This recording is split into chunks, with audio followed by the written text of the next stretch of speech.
Hello my dear students, कैसे हैं आप सभी प्यारे बच्चों। आपको पता है आपकी मेधावी की परीक्षा कब होनी है? या तो जैन के एंड में होनी है या फिर फेब की स्टार्टिंग में होनी है। तो बेटे इन दोनों ही मंथ में मोस्ट प्रोबेबली आपकी जो मेधावी की परीक्षा वो हो जाएगी। तो बच्चे मैं इससे पहले आपको काफ़ी सारे प्रीवियस पेपर करा चुकी हूँ। ये वाली जो मैंने आपकी सीरीज स्टार्ट की है, ये सीरीज है आपकी सारे के सारे सब्जेक्ट को, जितने भी सारे सब्जेक्ट में लेसन्स हैं सबको थ्रू आउट हम करेंगे, क्वेश्चन आंसर की उसमें करेंगे। ये वाली सीरीज आपकी ना केवल मेधावी में बल्कि जो आपके खुद के एग्जाम होने वाले हैं क्लासरूम के, उनमें भी काफ़ी हेल्प करेगी। तो बेटे इस वाली सीरीज में मैं आपको पूरी की पूरी बुक में जो भी आपकी पीछे एक्सरसाइज और चैप्टर में है क्या, वो सारा का सारा बताने वाली हूँ। तो अगर आप चैनल पर नए हो तो सब्सक्राइब कर लेना, साथ में कॉपी लेके बैठना, जो भी आपको डिफिकल्ट लगता है वो साथ में लिख लेना है। तो ऐसे ही मैं, अगर आपको ये सीरीज अच्छी लगी तो मैं आपको सारे के सारे, जैसे आपके 5 के 5 सब्जेक्ट हैं, हिंदी, इंग्लिश, मैथ, साइंस और एसएसटी, सबके सबकी निकाल दूंगी। 3-4 पार्ट में ही आपका पूरा का पूरा जो बुक है पूरी वो कवर हो जाएगी। तो आपका काम क्या है, पूरा ध्यान से देखना। अभी तक अगर मेधावी की तैयारी नहीं भी की है तो कोई बात नहीं, अगर आप इसको भी अच्छे से कर लोगे तो भी आप अच्छे से निकल जाएगा आपका एग्जाम, कोई दिक्कत नहीं है। लेकिन आपने ध्यान क्या बात रखनी है बेटे, जो भी मैं करवा रही हूँ उसको अच्छे से करना है, जो भी मैं करवा रही हूँ अच्छे से कर लेना है, अपनी कॉपी में लिखते हुए चलना है। ना भी लिख पाओ कोई बात नहीं, समझते हुए जरूर चलना है। आपकी बुक का ही है, मेरे पास से कुछ भी नहीं है, ठीक है। तो शुरू करते हैं बेटे, ध्यान से करना, ये मत सोचना ये तो बड़े बड़े क्वेश्चन है, इनमें से ही मैं छोटे क्वेश्चन किस तरीके से पूछे जा सकते हैं वो सब आपको बताऊंगी। तो चलिए ज़्यादा समय नहीं बर्बाद करते हैं, शुरू करते हैं। सबसे पहला चैप्टर आपका कहानी पृथ्वी की। इसमें 6 अरब वर्ष पहले पृथ्वी गर्म गैस के घूमते एक गोले की तरह थी। जो हमारी पृथ्वी जैसे आप दिख रही है ना आपको, कि इस पे अब क्या है, जल भी है और धरती भी है, पहले ऐसे नहीं थी, ये सिर्फ एक गैस का गोला थी। कितने साल पहले, क्वेश्चन आ सकता है, कितने वर्ष पहले पृथ्वी एक गर्म गैस के गोले की तरह थी? तो 6 अरब वर्ष पहले। ये भी क्वेश्चन आ सकता है, पृथ्वी किस तरीके से थी पहले? तो आप क्या कहेंगे, गर्म गैस के गोले की तरह। 25 करोड़ वर्ष पहले सारे महाद्वीप एक साथ जुड़े हुए पृथ्वी के भाग ही थे। पहले क्या था आपको मैंने समझाया था एसएसटी का, जब मैंने आपको पढ़ाया इंपॉर्टेंट क्वेश्चन में। तो बेटे एक इस तरीके से सारे, ये पृथ्वी लगा लो, यहाँ पे सारे जो महाद्वीप थे, महाद्वीप समझते हो ना, महासागर के जो में जो ये लैंड वाला एरिया होता है इसे महाद्वीप कहते हैं, चारों ओर पानी है। तो ये सारे के सारे जो महाद्वीप हैं, जो अब संख्या में कितने हैं, 7। दीपा ने कितने दीप जलाए, 7, मैंने याद कराया था आपको। तो 7 महाद्वीप हैं और महासागर कितने हैं बेटे, 5 महासागर हैं, ठीक है। तो सारे पहले जुड़े हुए थे, अलग अलग नहीं थे। ये क्वेश्चन मैं आपको करवा चुकी हूँ, फिर भी फटाफट से देखते हैं। लगभग 4.6 अरब वर्ष पूर्व डैश गर्म गैसीय गोले के रूप में थी। बच्चे ये आपसे पूछे गए हैं मेधावी के, चाहे आप प्रीवियस क्वेश्चन पेपर, प्रीवियस होता है यानी कि पहले वाले जो पहले पेपर हो चुके हैं, मैंने भी अपने चैनल पे कराए हुए हैं, उनमें एक क्वेश्चन सीधा सीधा आया है। 4.6 अरब वर्ष पूर्व पृथ्वी कैसी थी, एक गर्म गैस के गोले की तरह। इन्होंने पूछा हुआ, यहाँ पे पृथ्वी भरेंगे। पृथ्वी धीरे धीरे ठंडा होकर पिघली और किस में सिकुड़ गई, भूमंडल में। भूमंडल क्या, जिसपे अब हम रह रहे हैं, भूमंडल, ठीक है। तो ये भूमंडल में सिकुड़ गई। पृथ्वी पर जमी परतों के कारण ही, पृथ्वी के ऊपर जो लेयर जमी हुई है उन्हीं के कारण ही क्या बने बेटे, महाद्वीप और महासागर। महाद्वीप और महासागर बने। लगभग 18 करोड़ वर्ष पूर्व डैश के टुकड़े होने शुरू हुए। किसके टुकड़े, पिंजैया। अब आप कहेंगे मैम ये पिंजैया क्या था? जो हमारी पृथ्वी थी बेटे, उस बहुत शुरुआत में तो क्या था, सारे के सारे महाद्वीप एक ही हिस्सा हुआ करते थे, एक ही महाद्वीप हुआ करते थे। एक महाद्वीप था, उसका नाम ही क्या था, पिंजैया था। क्या नाम था, पिंजैया। मैंने इसका आपको एक और वीडियो इंपॉर्टेंट उसमें मैंने करवाया हुआ है। अब भी आपको नहीं समझ में आएगा, मैं तो इसकी पिक्चर वाला भी करवा दूंगी आपको। और जो महासागर था यानी कि पानी वाला था, उसको क्या बोलते थे बेटे, पेंथलासा। क्या बोलते थे, पेंथलासा। तो क्वेश्चन आपसे पूछा जा सकता है कि पिंजैया के टुकड़े कब शुरू हुए? पिंजैया के टुकड़े हुए 18 करोड़ वर्ष पूर्व। याद रखेंगे, इस चीज को याद रखनी पड़ेगी, पेपर में पूछा जा सकता है। ये भी आ सकता है कि 18 करोड़ वर्ष पूर्व केवल एक ही महाद्वीप था, उसका नाम क्या था? क्या नाम था? पेंजैया। किसके टुकड़े स्टार्ट हुए? पेंजैया के। बेटे याद रख लेना इस चीज को, ठीक है? इतना याद हो गया, बहुत अच्छी बात है, याद कर लिया। तो महाद्वीप अभी भी धीरे धीरे, जो महाद्वीप है बेटे, जो जितने भी महाद्वीप है, कौन कौन से? एशिया, अफ्रीका, अमेरिका, दक्षिण अमेरिका, यूरोप, जितने भी महाद्वीप है, ऑस्ट्रेलिया, ये सारे अभी भी क्या हो रहे हैं? सरक रहे हैं। अभी भी क्या हो रहे हैं? सरक रहे हैं, यानी कि अपनी जगह से खिसक रहे हैं, ठीक है? अगर आपने ये वीडियो कर ली ना बेटे, ये वाली, तो आपके एसएसटी में एक भी क्वेश्चन ऐसा नहीं होगा कि आपका पेपर में गलत हो जाए, इस चीज की गारंटी मैं लेती हूँ। अगला देखो, अगला क्वेश्चन है आपका, महाद्वीप कैसे बने? अब महाद्वीप तो मैंने आपको बता दिया, ये हमारी पृथ्वी है, और हमारी पृथ्वी में महासागरों के जो बीच में ये लैंड एरिया है, इसे ही क्या बोलते हैं? महाद्वीप बोलते हैं। अब प्रोसेस बताया गया कि कैसे बनी। लगभग 4.6 अरब वर्ष पहले पृथ्वी कैसे गोले की तरह थी? गर्म गैस के घूमते हुए गोले की तरह थी। बाद में वह धीरे धीरे ठंडी होकर पिघले हुए भूमंडल में सिकुड़ गई, और फिर ठंडा होने पर जमकर कठोर रूप ले लिया। जैसे बेटे पानी होता है ना, आपने देखा है, पानी बिल्कुल पतला होता है, और जब हम इसकी बर्फ जमा देते हैं तो क्या हो जाता है? कठोर हो जाता है, कड़ा हो जाता है, बिल्कुल, है ना? तो उसी तरीके से हमारी जो धरती थी वो पहले एक गर्म गैस का गोला थी, फिर धीरे धीरे ठंडी हुई, फिर उसके ऊपर ठंडे होने पर कठोर रूप हो गया, और उसके ऊपर एक परत जम गई, जो ये मिट्टी की परत आप देखते हो, फिर ये ऐसी परत जम गई जिससे क्या बन गया? महाद्वीप बने। याद रख लोगे, पेपर में इतना बड़ा नहीं आएगा, आ सकता है महाद्वीप किसे कहते हैं। हिमालय पर्वत का जन्म कैसे हुआ? आपने देखा होगा हिमालय इस तरह सबसे खड़ा हिमालय, इस तरीके की पहाड़ियां हैं, पर्वत समझते हो ना, इस तरीके के पहाड़, तो उनको ही पर्वत बोलते हैं। तो हिमालय पर्वत का जन्म कैसे हुआ? चलो देखते हैं। लगभग 18 करोड़ साल पहले पेंजैया, जो महाद्वीप का विशाल क्षेत्र था, अभी मैंने आपको बताया पेंजैया क्या था, कि टुकड़े शुरू हुए। जो एक महाद्वीप था, यानी कि ये जुड़ा हुआ था, शुरुआत में ये जुड़ा हुआ था, 18 करोड़ साल पहले क्या हुआ बेटे? इसके टुकड़े शुरू हो गए होने, ठीक है? टुकड़े शुरू हो गए तो भारत के भूभाग का जो अफ्रीका, अंटार्कटिका और ऑस्ट्रेलिया के बीच धंसा हुआ था, लगभग 10 करोड़ साल पहले एशिया की ओर बढ़ने लगा। भारत का जो भाग बेटे इन अफ्रीका, अंटार्कटिका और ऑस्ट्रेलिया की साइड था, वो क्या हुआ? वो एशिया की तरफ बढ़ने लगा, और बढ़ते बढ़ते एशिया महाद्वीप से टकराया। जब ये एशिया महाद्वीप से टकराया, यानी कि देखो एग्जाम्पल के तौर पे मैं आपको समझाती हूँ, मान लो ये है एशिया महाद्वीप, ठीक है, और ये भारत का भूभाग, ये दोनों, ये जो भारत था ये इसकी तरफ बढ़ने लग गया, इसका भूभाग, और जब इससे टकराया बेटे तो क्या हुआ? तो ये एरिया, बीच का जो एरिया था, ये ऊपर उठ गया, और जब ये ऊपर उठा तो यहाँ पे किन का निर्माण हुआ? हिमालय पर्वत का, ठीक है? तो दोनों के टकराव से धरती ऊपर उठने लगी। मान लो यहाँ से कोई चीज यहाँ जा रही है, इसके अंदर जा रही है, तो यहाँ का एरिया क्या होगा बेटे? ऊपर उठ जाएगा। तो इसी से हिमालय पर्वत का क्या हुआ? जन्म हुआ, हिमालय पर्वत बने, ठीक है? अब अगला देखो, लाखों वर्ष पूर्व पर पृथ्वी पर केवल एक ही महासागर था, उसका नाम बताओ। अभी मैंने बताया था, अभी मैं बार बार बना के परेशान हो गई हूँ, आप समझ लो इसको। ये था एक ही महाद्वीप, और इसके चारों ओर जो विशाल क्षेत्र है जल का, ये क्या था? एक ही महासागर था, और उसका नाम क्या था? पेंथलासा। अब कितने महासागर हैं बताओ मुझे जल्दी? 5। याद कर लो, कितने महासागर हैं? 5। ऐसे याद कर लो। नाव चलाई, नाव किस में चलाते हैं? पानी में चलाते हैं। कितनी नाव चलाई आपने? 5 नाव चलाई, ठीक है? महादेवी ने 5 नाव चलाई, तो आप याद रख लेना, महासागर कितने हैं? 5। लाखों वर्ष पूर्व पृथ्वी पर एक ही महाद्वीप था, क्या नाम था? पेंजैया। ये आपको बिल्कुल क्लियर हो जाने चाहिए। चलो अब देखते हैं अगला। लगभग, देखो बार बार रिपीट मोड में आ रही है। लगभग 4.6 अरब वर्ष पहले पृथ्वी कैसी थी? गर्म गैस के गोले की तरह थी। 25 करोड़ वर्ष पहले सारे महाद्वीप किसका भाग थे? पृथ्वी का भाग थे। लगभग 18 करोड़ वर्ष पहले किसके टुकड़े हुए शुरू? पेंजैया के हो गए।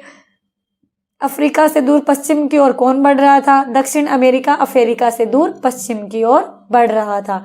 जो दक्षिण अमेरिका महाद्वीप है बेटे, वो अफ्रीका से दूर किस ओर बढ़ रहा था? पश्चिम की ओर, ठीक है? ये मान लो अफ्रीका था, तो यहाँ पे ये किस ओर जा रहा था बेटे? ये जा रहा था पश्चिम की ओर, ठीक है?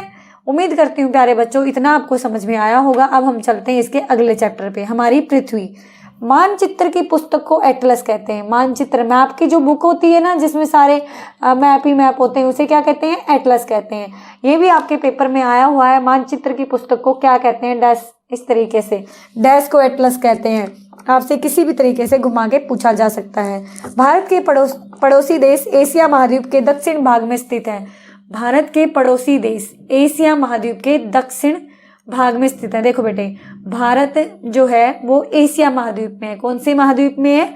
एशिया में। अब मुझे उम्मीद है आपको ये पता होगा महाद्वीप कितने हैं, कहाँ पे हैं, क्या है। नहीं पता तो कोई बात नहीं, मैं आपको मैप भी करवा दूंगी। ठीक है, अगली वीडियो में मैं आपको मैप में महाद्वीप भरने ही सिखाऊंगी। ठीक है, भारत के पड़ोसी देश एशिया महाद्वीप के दक्षिण भाग में स्थित है। मान लो ये एक महाद्वीप है एग्जाम्पल के तौर पे। ठीक है, तो भारत और भारत के पड़ोसी देश जो हैं वो इसके दक्षिण, दक्षिण समझते हो ना, साउथ वाला एरिया। ठीक है, ये हो गया इसका उत्तरी एरिया और ये हो गया इसका दक्षिणी एरिया। जो भारत और भारत के पड़ोसी देश हैं वो कहाँ पे हैं? एशिया महाद्वीप के दक्षिणी भाग में। ठीक है, धरती का विशाल क्षेत्र जो चारों ओर महासागरों से घिरा हो महाद्वीप कहते हैं। धरती का विशाल क्षेत्र, देखो बेटे ये हमारी लैंड है और लैंड में ये बहुत सारे मान लो महाद्वीप है। ठीक है, ये हमारी पृथ्वी हो गई और यहाँ पे ये लैंड वाला जो एरिया है, ये लैंड वाला जो एरिया है जो चारों ओर से किससे? पानी से, यानी कि महासागरों से घिरा है, तो इसे ही क्या कहते हैं? महाद्वीप। तो आपने याद कर लेना बकायदा, इसकी धरती का वह विशाल क्षेत्र जो चारों ओर से महासागरों से घिरा हो महाद्वीप कहलाता है। पृथ्वी पर 7 महाद्वीप हैं। कितने बेटे? 7। और महासागर कितने हैं? 5 महासागर हैं। प्रशांत महासागर पृथ्वी के लगभग 1/3 हिस्से के बराबर है। हमारी पृथ्वी पर प्रशांत महासागर पृथ्वी के लगभग 1/3 हिस्से के बराबर है। हमारी पृथ्वी पर 196 देश हैं। कितने देश हैं हमारी पृथ्वी पर? 196 देश हैं। याद हो गया। भारत के पड़ोसी देश का नाम बताओ। भारत के पड़ोसी देश कौन कौन से हैं? नेपाल, भूटान, बांग्लादेश, म्यांमार, श्रीलंका, पाकिस्तान, अफगानिस्तान और चीन। ये याद कर लेना, नेपाल और भूटान भारत के किस एरिया में है? बांग्लादेश पूर्व में, श्रीलंका दक्षिण में, पाकिस्तान पश्चिम में, अफगानिस्तान भी पश्चिम में। पृथ्वी पर कितने महाद्वीप हैं? जल्दी से बताओ। 7 महाद्वीप हैं। पृथ्वी पर महासागरों की संख्या कितनी है? 5 है। पृथ्वी का सबसे छोटा महाद्वीप कौन सा है? ऑस्ट्रेलिया है। हमारे देश में भारत जिस महाद्वीप में है, किस में है? एशिया में है। बार बार पूछे जाते हैं आपसे क्वेश्चन। अगला है रिक्त स्थान की पूर्ति कीजिए। डैश ही ऐसा महासागर है जिसका नाम किसी देश के नाम पर रखा है। किसका रखा गया है? हिंद महासागर का। किसका रखा गया बेटे? हिंद महासागर का। प्रशांत महासागर विश्व का क्या सबसे बड़ा महासागर है ये। ठीक है, याद रखना, प्रशांत महासागर विश्व का सबसे बड़ा महासागर है। डैश महासागर विश्व का सबसे व्यस्त, यानी कि सबसे ज्यादा व्यस्त महासागर कौन सा है? बिजिएस्ट, ये है बेटे अटलांटिक। कौन सा है? अटलांटिक। अटलांटिक जो महासागर है वो सबसे ज्यादा बिजी है। अगला, पृथ्वी का विशाल क्षेत्र जो महासागरों से घिरा होता है उसे क्या कहते हैं? जल्दी से बता दो। महासागरों से घिरा है महाद्वीप। ठीक है, मानचित्रों वाली पुस्तक को क्या कहते हैं? पेपर में आया हुआ है ऐसे, एटलस कहते हैं। इनको याद रख लेना, पेपर में आते हैं। अगला देखो, पृथ्वी पर कुल कितने महाद्वीप और महासागर हैं? जल्दी से बताओ। 7 महाद्वीप, 5 महासागर। सबसे बड़ा महासागर प्रशांत। पृथ्वी महासागर पृथ्वी के कितने प्रतिशत हिस्से को घेरते हैं? महासागर 70% हिस्सों को घेरते हैं। हमारी पृथ्वी पर कुल कितने देश हैं? 196 देश हैं। इजी था, एक और कर लेते हैं चैप्टर। पृथ्वी के सबसे ग्लोब और मानचित्र। ग्लोब क्या होता है, मानचित्र क्या होता है, इसमें हम जानेंगे। पृथ्वी की सबसे ऊपर स्थित बिंदु को उत्तरी ध्रुव कहते हैं। ये हमारी पृथ्वी होगी, मान लिया। इसका बेटे ये वाला है और ये वाला पॉइंट, ये ऊपर वाला पॉइंट है जो इसे बोलेंगे उत्तरी ध्रुव। ठीक है, और नीचे वाले को दक्षिणी ध्रुव। ठीक है, इसको याद रखना, उत्तरी ध्रुव, दक्षिणी ध्रुव। सबसे ऊपर स्थित बिंदु को क्या कहते हैं? उत्तरी ध्रुव। और सबसे नीचे स्थित बिंदु को दक्षिणी ध्रुव। उत्तरी ध्रुव क्यों कहते हैं बेटे? क्योंकि उत्तर दिशा में और ये दक्षिण में, याद रख लेना। पृथ्वी के ठीक बीचों बीच एक काल्पनिक, ठीक बीचों बीच एक काल्पनिक रेखा। काल्पनिक मतलब हमने इमेजिन कर लिया, वास्तव में नहीं है, रियल में नहीं है। एक लाइन जाती है उसे कहते हैं भूमध्य रेखा, जो कि 0 डिग्री की है। ठीक है, इसके कई नाम है, इक्वेटर लाइन, भूमध्य रेखा, विषुवत रेखा। ठीक है, अक्षांश रेखा भी बोलते हैं इसे। पृथ्वी के ठीक बीच में एक काल्पनिक रेखा है जिसे भूमध्य रेखा या विषुव रेखा कहते हैं। इसका कितना है 0 डिग्री। पृथ्वी अपनी धुरी पर एक चक्कर पूरा, अपनी धुरी पर कैसे बेटे, पृथ्वी है ना जो हमारी, ये खुद भी घूमती रहती है, खुद भी ऐसे पश्चिम से पूर्व घूमती रहती है, पश्चिम से पूर्व घूमती रहती है अपनी जगह पे। तो बेटे ये अपना एक पूरा चक्कर किससे करती है 24 घंटे में, और 24 घंटे में ही दिन रात बनते हैं। अब देखो एग्जाम्पल देती हूँ मैं आपको, मान लो ये सन है यहाँ पे, ठीक है, और ये हमारी पृथ्वी है, ठीक है भाई।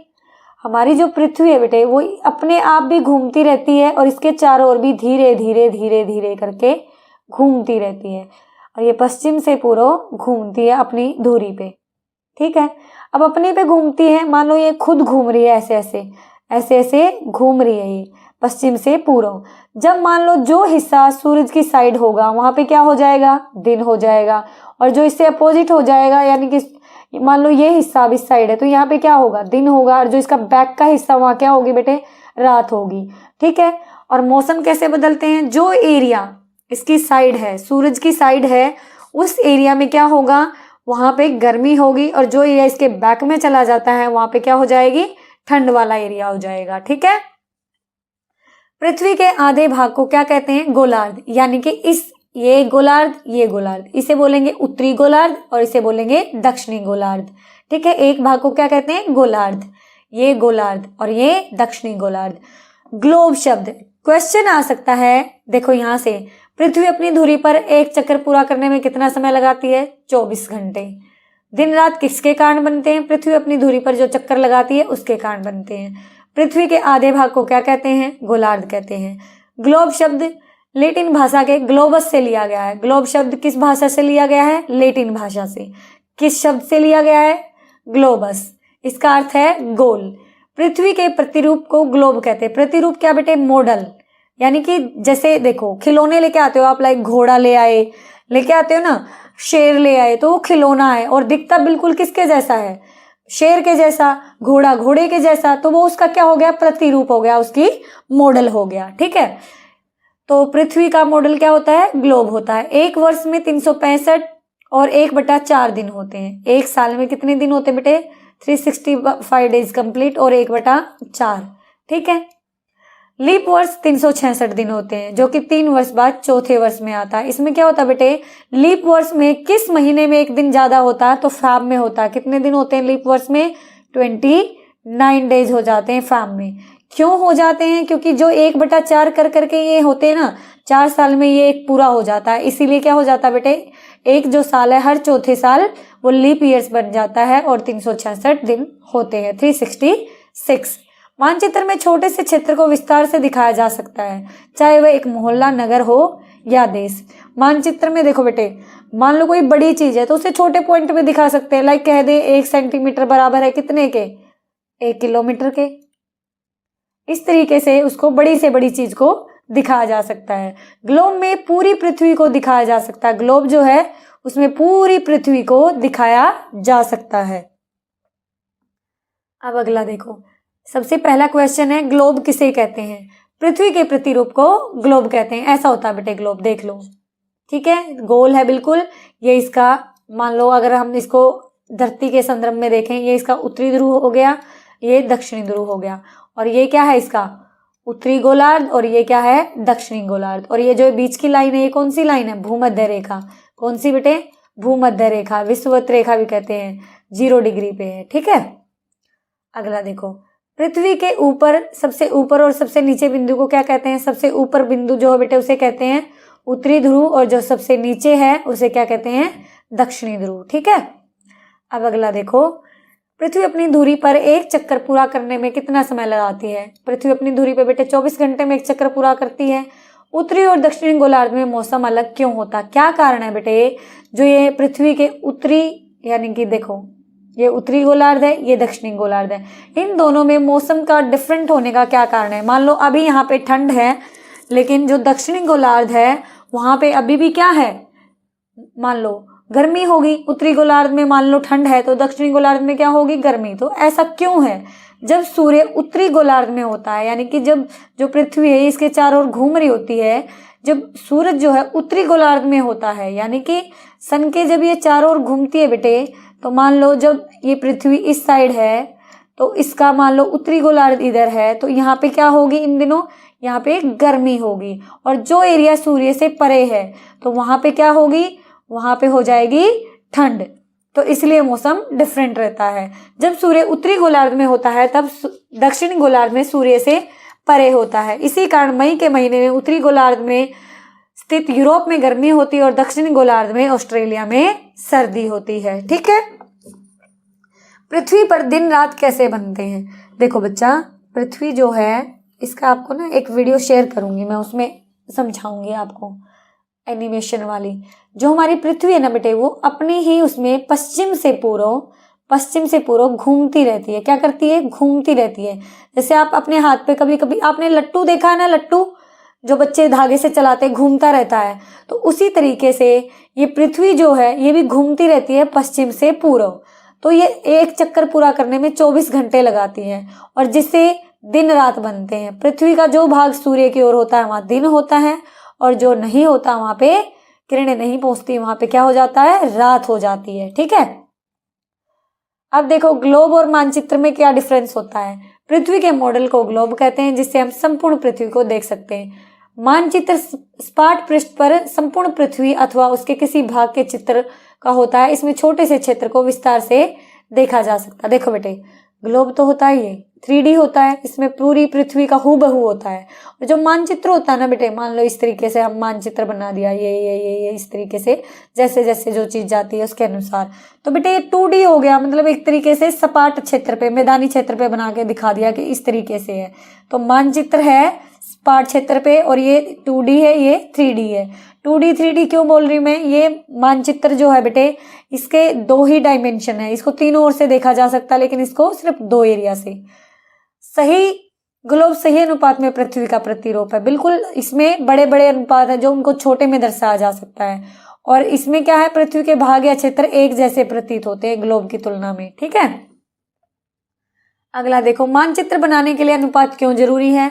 पृथ्वी के बहुत बड़े भाग को नक्शे में नहीं दिखाया जा सकता। देखो बेटा, मान लो कहें कि 500 किलोमीटर, इतना बड़ा नक्शा बनाना पॉसिबल नहीं है, तो 500 को किससे 5 सेंटीमीटर से भी शो कर सकते हैं। तो छोटे लेवल पे दर्शाने के लिए इसकी सही मेजरमेंट जरूरी होती है।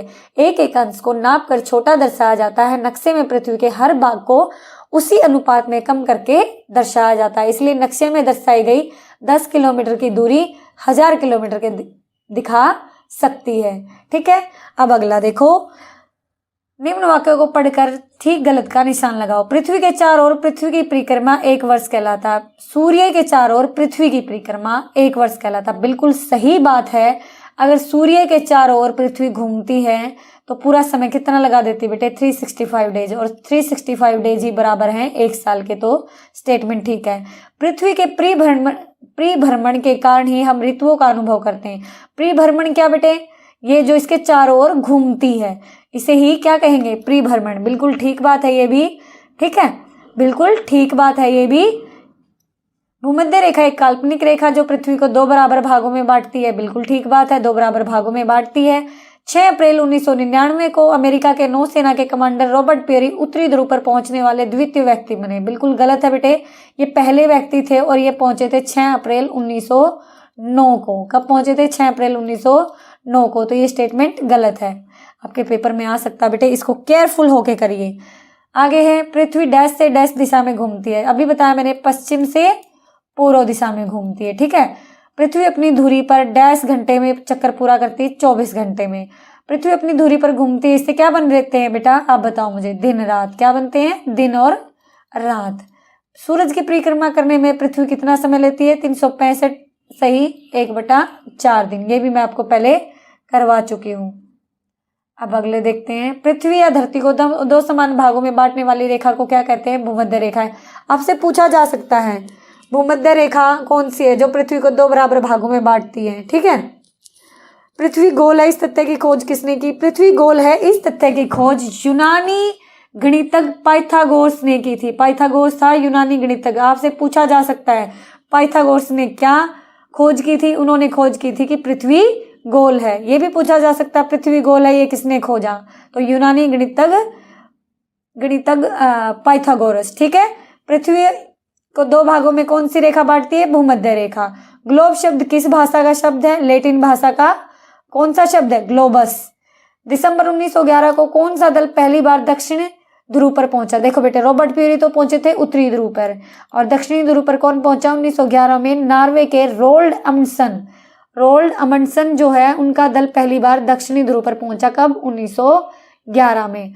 उत्तरी ध्रुव पर पहुंचने वाले पहले व्यक्ति कौन थे, उत्तरी ध्रुव पर पहुंचने वाले 6 अप्रैल 1909 को संयुक्त राज्य अमेरिका के नौसेना के कमांडर रॉबर्ट एडविन पियरी उत्तरी ध्रुव पर पहुंचने वाले पहले व्यक्ति थे, इसको भी याद कर लेना। अब मैं बता दूं किस तरीके से आ सकता है। दक्षिणी ध्रुव पर पहुंचने वाला पहला दल कौन सा था, रोल्ड अमंडसन का दल, कब गया, 1911 में, कहाँ के थे, नॉर्वे के।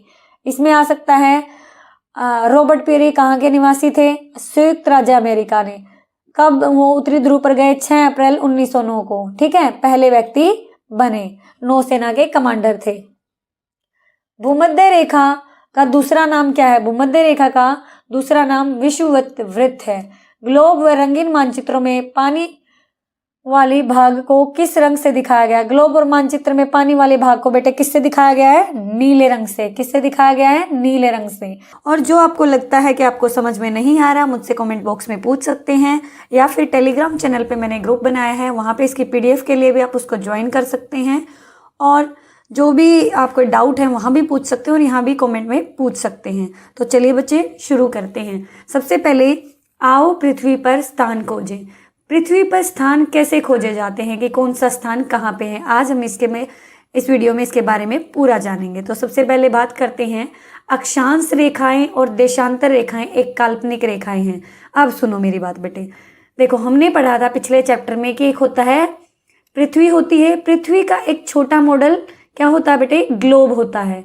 पृथ्वी का एक छोटा मॉडल क्या होता है, ग्लोब होता है। तो बेटे पृथ्वी पर ये जो रेखाएं हैं ना, अक्षांश रेखाएं और देशांतर रेखाएं, ये वास्तव में नहीं होती हैं। अब आप कहेंगे मैम ये अक्षांश रेखाएं देशांतर रेखाएं क्या होती हैं, हमें समझ नहीं आ रहा। कोई बात नहीं, सबसे पहले हम बात करते हैं बच्चा अक्षांश रेखाओं की। अक्षांश रेखाएं क्या होती हैं, देखो बच्चे अगर वीडियो लंबा होता तो मैं केवल 4 चैप्टर कवर करूंगी, ठीक है, अगले में 5 कर लेंगे। अब सबसे पहले समझो अक्षांश रेखाएं क्या होती हैं। अक्षांश रेखाएं बेटे देखो, सबसे पहले तो एक रेखा धरती को हमारी यानी कि हमारी भूमि को बीचों बीच से 2 भागों में बांटती है। इस रेखा का नाम क्या है, यह है 0 डिग्री पे, और इसे भूमध्य रेखा कहते हैं। क्या कहते हैं, भूमध्य रेखा, यानी कि भूमि के बीच वाली रेखा। इसका एक और नाम है विषुवत वृत्त, इंग्लिश में इसे इक्वेटर लाइन कहते हैं। फिर क्या है बेटे, ये हर एक डिग्री पे इसमें 90 डिग्री तक, यहाँ पे देखो ये यहाँ तक 90 डिग्री का ये जो है इसका उत्तरी ध्रुव जो है, यहाँ तक एक एक रेखा 1-1 डिग्री की जाती है। ठीक है, इसमें बहुत सारी रेखाएं ऐसे पश्चिम से पूर्व की तरफ बहुत सारी रेखाएं हैं, कुल कितनी हैं वो भी मैं बताऊंगी। इस तरीके से बेटे अक्षांश रेखाएं जो हैं पश्चिम से पूर्व में जाती हैं।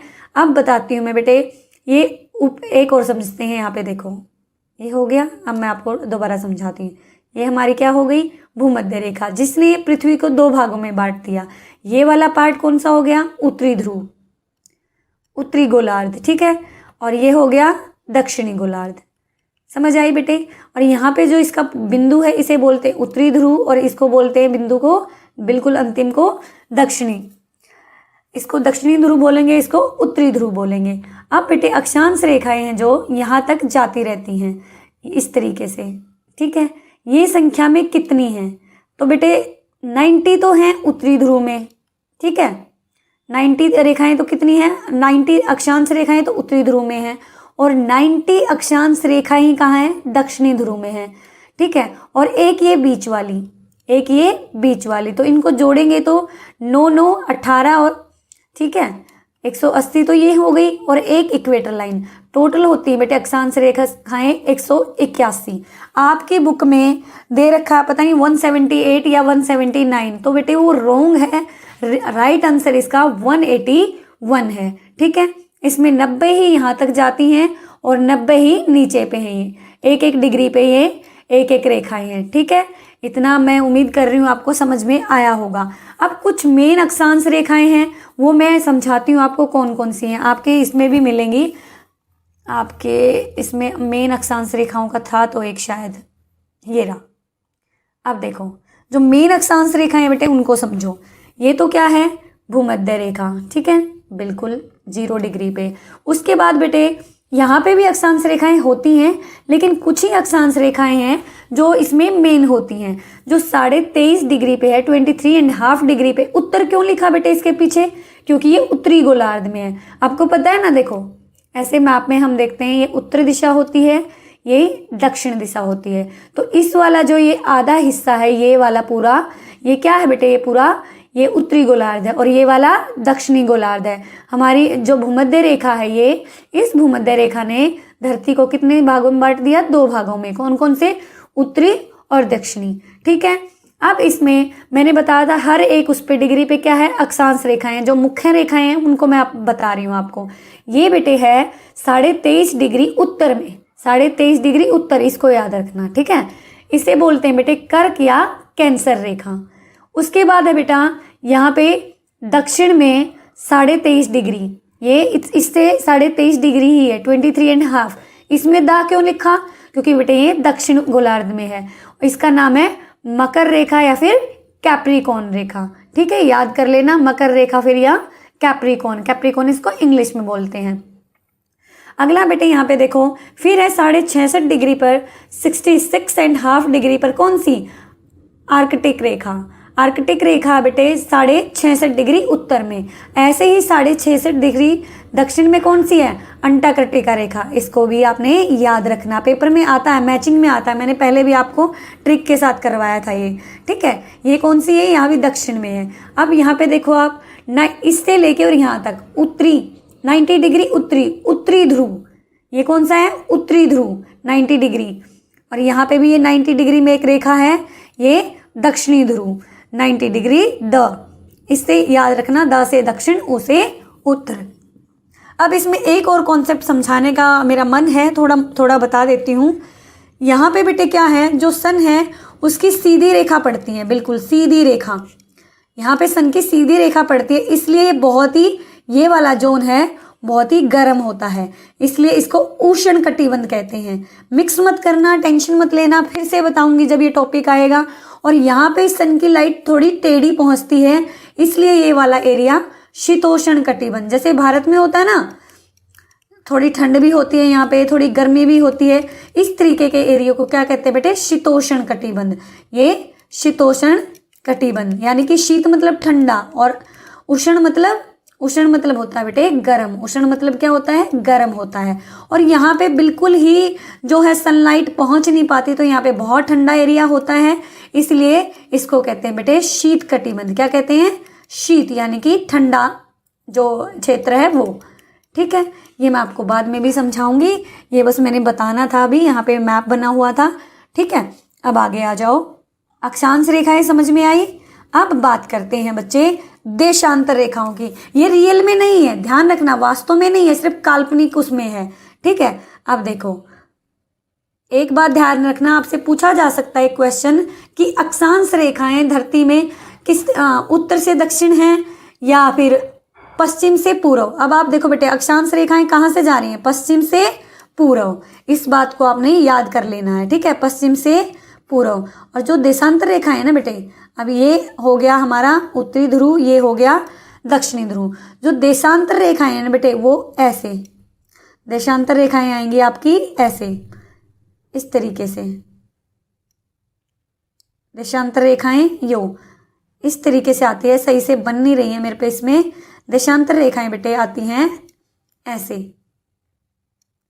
मतलब सीधी रेखाएं एक तरीके से आप लगा सकते हो ऐसी धरती में, इस तरीके से। जैसे आपने देखा होगा, ये रेखाएं ध्रुव की साइड छोटी होती चली जाती हैं। ठीक है, तो ये होती हैं देशांतर रेखाएं, जो उत्तर से लेके दक्षिण तक आती हैं, जो उत्तर से लेके दक्षिण तक आती हैं। देशांतर रेखाएं आती बेटे उत्तर से दक्षिण तक।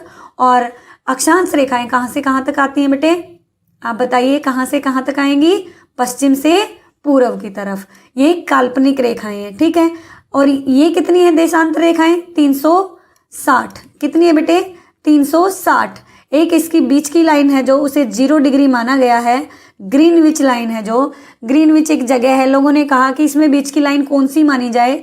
जो ग्रीनविच रेखा है बेटे, ये इंग्लैंड में एक जगह है ग्रीनविच, वहां पे इसको 0 डिग्री मान लिया है। तो 180 इधर है रेखाएं और 180 इधर रेखाएं हैं इसकी धरती में, तो ये टोटल 360 होती हैं। टोटल कितनी होती हैं? 360 रेखाएं होती हैं।